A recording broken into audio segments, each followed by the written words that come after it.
வணக்கம். மறுபொரு தினப்புயல் கலை நிகழ்ச்சியிலே சந்திக்கின்றோம். இன்றைய தினப்புயல் கலை நிகழ்ச்சியிலே சமகால அரசியல் பார்வையாக இந்த உள்ளூராட்சி மன்ற தேர்தல் அது தொடர்பாக பார்க்க இருக்கின்றோம். இந்த உள்ளூராட்சி மன்ற தேர்தல் தொடர்பாக நீங்கள் பார்க்க இருக்கின்ற பொழுது வடக்கு கிழக்கு அல்லது நாடளாவிய ரீதியிலே மும்முனை போட்டிகள் இடம்பெறுகின்றன.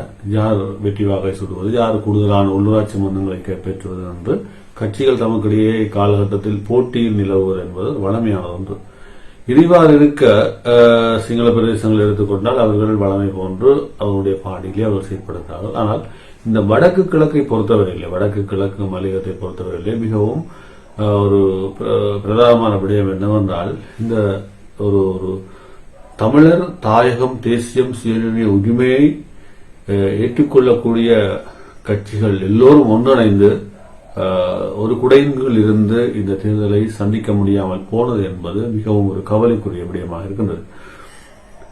அதாவது தமிழர் விடுதலை புலிகள் இருந்த காலகட்டத்தில் அவருடைய வழிநடத்தலின் கீழ் 22 பாராளுமன்ற உறுப்பினர்களை காலகட்டத்திலே தமிழ் தேசிய கூட்டமைப்பு பெற்றுக்கொண்டது. இந்த 2004 ஆண்டு காலப்பகுதிகளிலே, அதுக்கு பிற்பட்ட காலப்பகுதிகளில் 2009 அந்த காலப்பகுதிகள், அதாவது யுத்தத்திற்கு முன்னதான அந்த சமாதான பேச்சுக்கள் அந்த காலப்பகுதியை எடுத்துக்கொண்டால் ஒரு தமிழ் மக்களுக்கான எதிரான ஒரு போரை, இனவாத போரை இலங்கை அரசு கட்டவிழ்த்து விட்டிருந்தது. அக்காலகட்டத்திலே ஒருங்கிணைக்கப்பட்ட தமிழ் விடுதலை புலிகளால் ஒருங்கிணைக்கப்பட்ட தமிழ் தேசிய கூட்டமைப்பு வலுவான ஒரு கட்டத்தை பாராளுமன்றத்தில் எட்டியிருந்தது. அதன் பின்னர் நீங்கள் பார்க்கின்ற பொழுது தமிழ் தேசிய கூட்டமைப்பினுடைய பிளவு உடைவு எவ்வாறு வருகிறது என்ற ஒரு கட்டத்தை நாங்கள் பார்க்க வேண்டும். எல்லாமே சுதந்திரன் மீது பழியை போடுவது என்பது ஏற்றுக்கொள்ளப்பட முடியாத ஒன்று. என்னவென்றால், ஆரம்பத்திலே சமாதான கட்ட பேச்சுவார்த்தை 2004 காலப்பகுதிகளிலே இந்த பேச்சுவார்த்தையை குழப்பி இல்லாமல் செய்து விடுதலை புலிகளை பலவீனம் அடைய வேண்டும் என்று முதலாவது கட்டத்தில் தொடங்கியவர் தான் இந்த ரணில் விக்ரமசிங்கே அவர்கள். ரணில் விக்ரமசிங்கே அவர்களை தொடர்ந்து அதனுடைய ஆடுகளத்திலே இணைந்து கொண்டவர்கள் பலர். இதிலே அடுத்த கட்டமாக அந்த தமிழ் தேசிய கூட்டமைப்பினுடைய விலகல் நடவடிக்கையிலே முதலாவது கட்டமாக ஒரு குழப்பத்தை ஏற்படுத்தி விலகி சென்றவர் அண்ணன் கயேந்திரகுமார் பொன்னம்பலம் அவர்கள். இரண்டாவதாக அடுத்த குழப்ப பகுதிகளிலே வந்து விலகுகின்றார் சுரேஷ் பிரேமச்சந்திரன் அவர்கள், இபிஆர்ல சேர்ந்தார்கள். மூன்றாவது கட்டமாக ஒரு பாரிய ஒரு பிளவு ஏற்படுத்தி அதிலும் தன்னுடைய கட்சி தகராறுகளை ஏற்படுத்தி சென்றவர் தமிழர் விடுதலை கூட்டணி ஆனந்த் சங்கரி அவர்கள். அதன் பிற்பாடு இவ்வாறு தொடர்ந்து வருகின்ற இந்த காலகட்டங்களிலே தமிழ் தேசிய கூட்டமைப்பை பிரித்தாளுகின்ற ஒரு தந்திரவாயத்தை ரணில் விக்ரமசிங்கவுடன் இணைந்து செயற்பட்டவர் தான் இந்த சுமந்திரன் அவர்கள். அவ்வாறு இருக்கின்ற பொழுது இவ்வாறு இந்த மாநசபை அதிகாரங்கள் தமிழ் தேசிய கூட்டமைப்புக்கு கொடுக்கப்பட்ட பின்னர் இதிலே முதலமைச்சராக சி வி விக்னேஸ்வரன் அவர்கள் வருகிறார். சி வி விக்னேஸ்வரன் அவர்கள் அடுத்த உடைவை ஏற்படுத்துகின்றார். தமிழ் தேசிய கூட்டமைப்பில் இருந்து பிரிந்து சென்று அடுத்த உடைவை ஏற்படுத்துகின்றார். இவ்வாறு உடைவை ஏற்படுத்தி அடுத்த கட்ட உடைவா இப்படி 7-8 உடைவுகள் ஏற்படுகிறது. அடுத்த கட்ட உடைவு இவ்வாறு ஏற்படுகிறது. ஒரு தமிழக கட்சியினுடைய தலைவர் யார் என்கின்ற ஒரு போட்டி நிலவப்பட்டு அங்கு சுமந்திரன் அவர்கள் தனது தான் தலைவராக வர வேண்டும் என்ற ஒரு நினைப்போடு செயற்பட்டு இந்த தெரிவு செய்யப்பட்ட முறை பிழை என்று அவர் கூறுகின்ற அந்த கட்டம் ஒன்று உருவாக்கப்படுகிறது. அதிலே சிறிதரன் இடையிலே மனக்கசப்புகள் ஏற்பட்டிருந்தது. அதில் ஒரு கட்சிகளை துண்டு துண்டாக உடைக்கின்றார். கடந்த காலகட்டத்திலே உள்ளூராட்சி மன்ற தேர்தல் இடம்பெறுகின்ற பொழுது அதை ரணில் விக்ரமசிங்கே அவர்கள் ஆட்சி விடுத்திருக்கின்ற பொழுது அதனை வைக்கவில்லை. கட்டுப்பணம் செலுத்திய பின் அது அவ்வாறே நிப்பாட்டப்பட்டிருந்தது. இந்த காலகட்டத்திலே அவர் ஒரு தந்திரத்தை உருவாக்கி இந்த கட்சிகளை பிளவுபடுத்தி டிலோப்ளோட் இபிஆர்எல் போன்ற கட்சிகளும் இதிலிருந்து வெளியேறுகின்றன. இவ்வாறுதான் அந்த கட்சி பிளவுகள் ஏற்பட்டு உடைகின்ற ஒரு சூழல் இவ்வளவு காலம் வரைக்கும் ஏற்பட்டிருக்கின்றது. ஆகவே இந்த திட்டங்களை பார்க்கின்ற பொழுது அன்று தமிழ் தேசிய கூட்டமைப்பை தனது ஒரு கட்டுப்பாட்டுக்குள் தமிழ் விடுதலை புலிகள் தலைவர் பிரபாகரன் அவர்கள் வைத்திருந்தார். அதுபோன்று இன்னும் ஒருவர், அதாவது தமிழ் தேசிய கூட்டமைப்பை ஆரம்பித்து அதனுடைய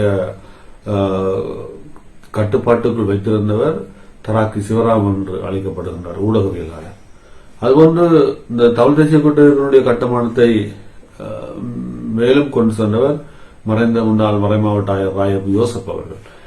இப்படி இந்த ஆதரவாளர்கள் அல்லது அதை தாங்கக்கூடியவர்கள் இல்லாத ஒரு கட்டத்திலே டிலோப்ளோ டிபிஆர்ல போன்ற கட்சிகள் தமிழ் தேசிய கூட்டமைப்புடன் இணைந்து தமிழரசு கட்சியுடன் இணைந்து பயணிக்கின்ற பொழுது இந்த கட்சிகளையும் உடைத்து சின்ன பின்னமாக்க வேண்டும் என்ற இறுதி சந்தர்ப்பத்தை அரசாங்கத்துடன் இணைந்து சுமந்திரன் அவர்கள் மேற்கொண்டிருப்பது என்பது மிகவும் ஒரு கவலைக்குரிய விடயமாக இருக்கின்றது. எது இருப்பினும் இந்த தமிழரசு கட்சி தூசு தட்டி எடுக்கப்பட்டது ஒரு கட்சி, தமிழக விடுதலை புலிகளின் தலைவர் பிரபாகரனால் அது கொண்டுவரப்பட்ட கட்சி என்ற ஒரு ரீதியிலே மக்கள் அதற்கு இதுவரை காலமும் வாக்களித்திருக்கின்றார்கள். இதேபோன்று தாயகம் தேசியம் சுயநிர்ணய கட்டியெழுப்ப வேண்டும் என்று கிழக்கிலே இம்முறை அந்த மக்கள் வாக்களித்திருக்கின்றார்கள். அது வடக்கிலே அந்த தேசியம் தோற்கடிக்கப்பட்டிருக்கின்றது சிங்கள பேரினவாதிகளால்.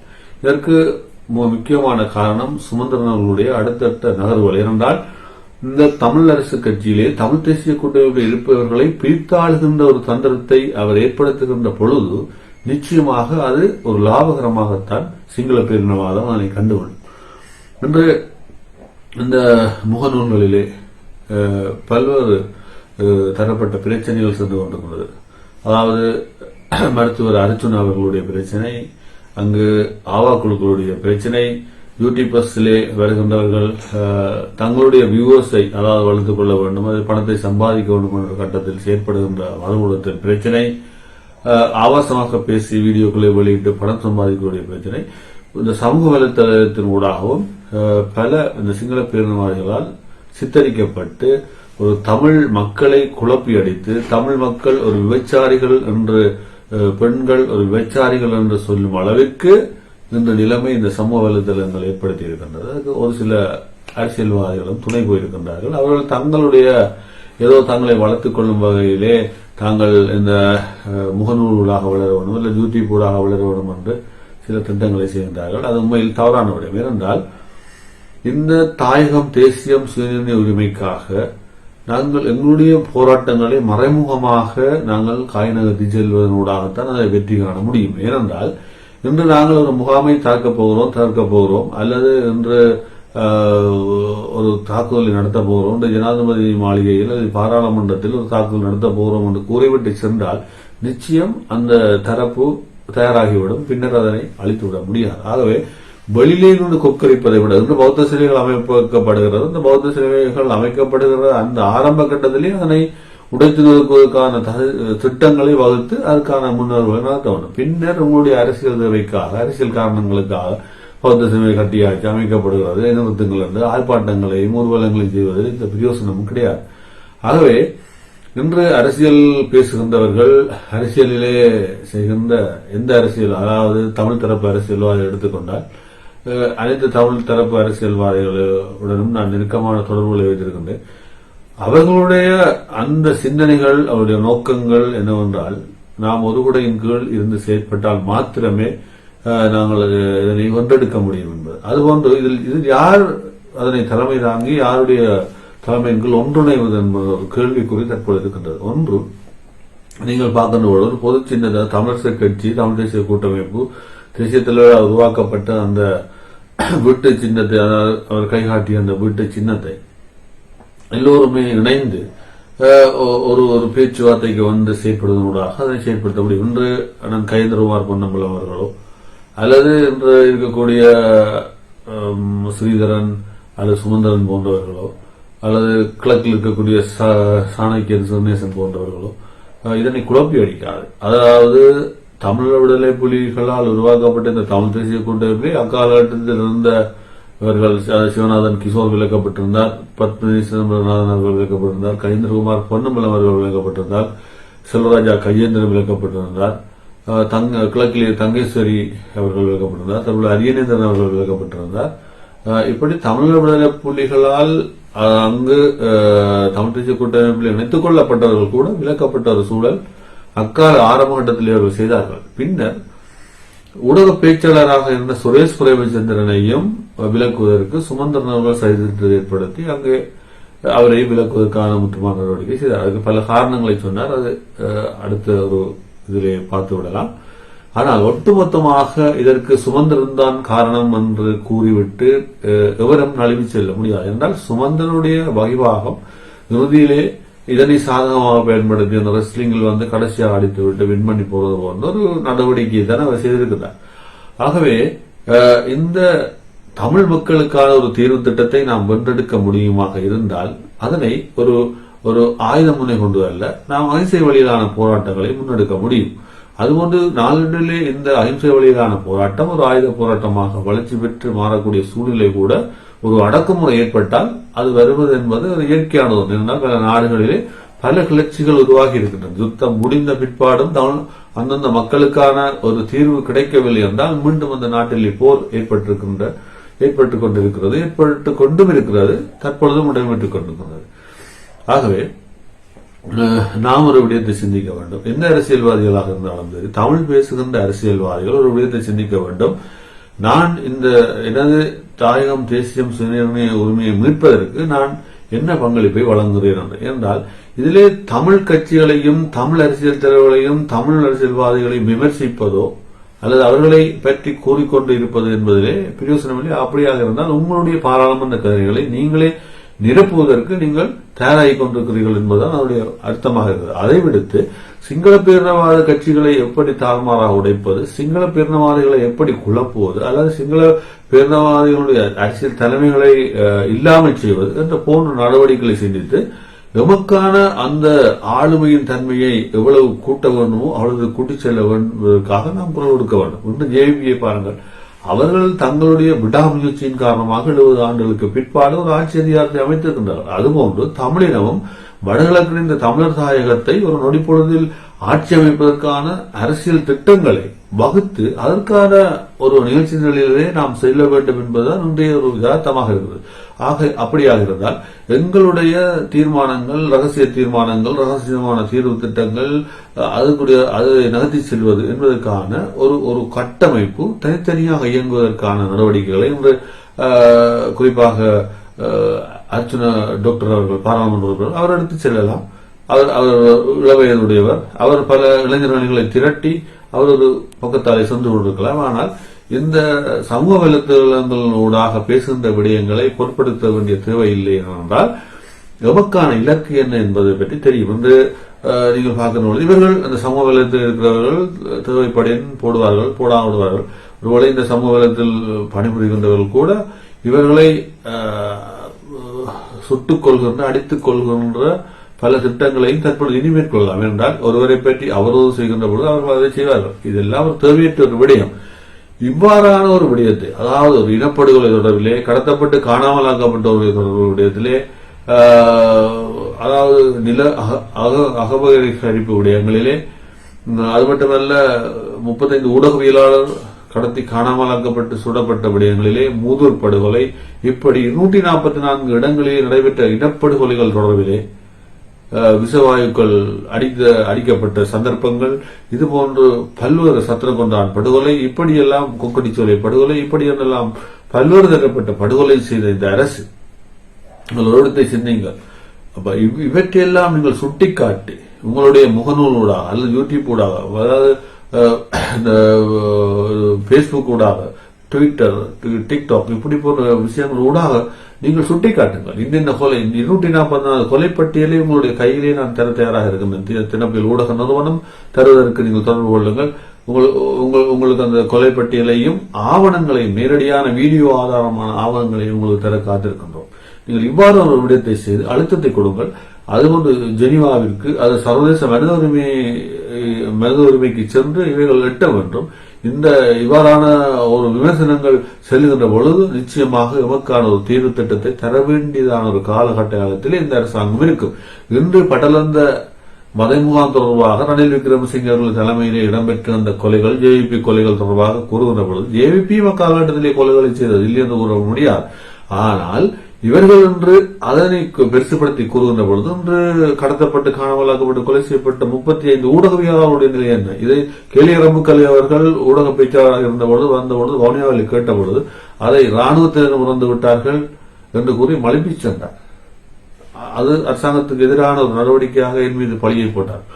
என்றாலும் இந்த 35 ஊடகவியலாளருக்கு நடந்தது என்ன? எடுத்து பாருங்கள். அதுபோன்று கடத்தப்பட்டு காணாமலாக்கப்பட்டவர்களுக்கு என்ன நடந்தது? 1,40,000 பேருக்கு என்ன நடந்தது? இறுதியில் எல்டா சுமார் அவர்கள் கொடுத்த கணக்கு என்பது ஒரு பொய்யான கணக்கு. ஆகவே இவற்றை நீங்கள் புரிந்து கொள்ள வேண்டும். ஆகவே எந்த அரசியல்வாதியும், அதாவது இந்த யூடியூப்லேயே இருக்கின்ற முகநூல் இருக்கின்ற போராளிகளை நீங்கள் ஒன்றாக இணைந்து இந்த அரசாங்கத்துக்கு எதிராக, அதாவது அரசாங்கம் எங்களுக்கு இழைக்கின்ற தீமைகளுக்கு எதிராக அவங்களுடைய குரல்களை எழுப்புங்கள். நீங்கள் பணம் சம்பாதிப்பதற்காக இவரையும் அவரையும் மூட்டிவிட்டு அது இவரையும் கொலையை விட்டு செய்வதல்ல. உங்களுக்கான ஒரு ஆவணத்தை தருகிறேன்.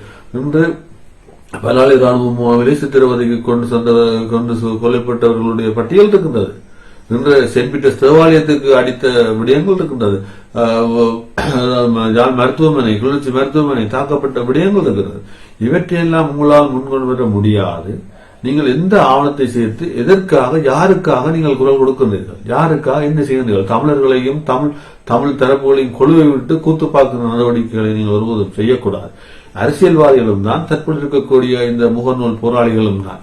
நீங்கள் உங்களை வளப்படுத்திக் கொண்டு, தன்னை வளப்படுத்திக் கொண்ட இந்த அனுரகுமார திசாநாயக்க அவர்கள், நாட்டின் ஜனாதிபதி, தற்பொழுது என்ன செய்கின்றார்? மேலும் இந்த ஜேவிபி கட்சியை வளப்படுத்திக் கொண்டு செல்வதற்கும், ஜேவிபியினுடைய ஆதரவை பெறுவதற்கும் இந்த பட்டலந்து என்கின்ற வலை முகாமில் கொல்லப்பட்டவர்களுடைய நிலைப்பாட்டை எடுக்கின்றார். 25 ஆண்டுகளுக்கு பிற்பாடு எடுக்கின்றார். நினைத்து பாருங்கள். தமிழ் மக்களுடைய கொலை செய்யப்பட்ட 2009ஆம் ஆண்டு கொலை செய்யப்பட்ட விவரங்களை ஏன் இதுவரையிலே எடுக்கவில்லை என்று அவர் அப்படிப்பட்ட தரவுகளையும் விவரங்களை சேர்ப்பவர்களை கைது செய்து உள்ளே அடைக்கின்றார்கள். இவர் கைது செய்து அடைத்தவர்களுக்கு என்ன ஆனது என்று கூட தெரியவில்லை. அவர்கள் தொடர்பான விடயங்களை எடுத்து இந்த லலித் கொன்று சமாதான காலத்தில் கடத்தப்பட்டவர்களை காணவில்லை, சுட்டுக் கொண்டு விட்டார்கள். பிரதீபேக்கன கூட இப்படி பல ஊடகவியலாளர்கள், நடேசனை பொறுத்தவரை, சோராமை பொறுத்தவரை பல கொலைகள் இடம்பெற்றிருக்கின்றது. ஏன் உங்களால் அதனை கொண்டு செல்ல முடியவில்லை? ஆகவே இந்த தாயகம், தேசியம், தமிழ் சுயநிர்ணய உரிமையை வென்றெடுப்பதற்கான இந்த போராட்டம் இன்னும் முற்றுப்பெறவில்லை. ஆகவே உங்களுடைய காய்நகர்வுகளை அரசாங்கத்தினுடைய நிரச்சனைகள் என்பது டட்லி சேரநாயக்காவிலிருந்து தற்பொழுது இருக்கக்கூடிய அனுரகுமார் திசாநாயக்க வரைக்கும் ஒன்றாகத்தான் இருக்கின்றது.